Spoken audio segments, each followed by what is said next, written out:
Look at this disgrace over here. Yeah, what's going on here? People have wrote their name. Nicole. Look, it's killed this plant. You should be ashamed of yourself. Regina. Oh, I remember this thing when I came a long time ago. Look how tall it is. Supreme. Oh, look. Oh, is this another century plant? This is another century plant. Look how high it is. Wow. I remember that. That was like the highlight. And people have destroyed this by putting their name on it. Logan, Vicky, Holly. How disgraceful. Yep, this is another century plant. Now, we took a century.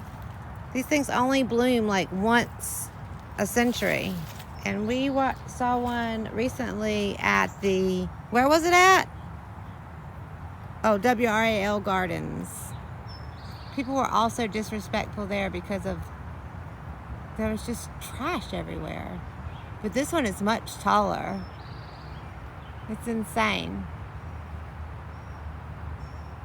Anyway, look around in the comments or description and we'll try to link the other video.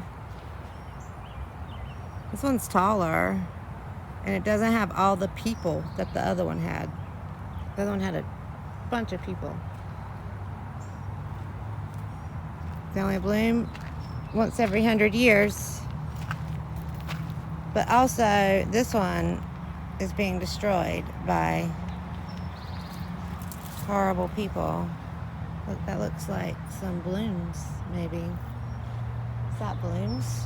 Wow. It's kind of dying. I mean, it's actually in pretty good shape. If y'all people would quit carving your name on it.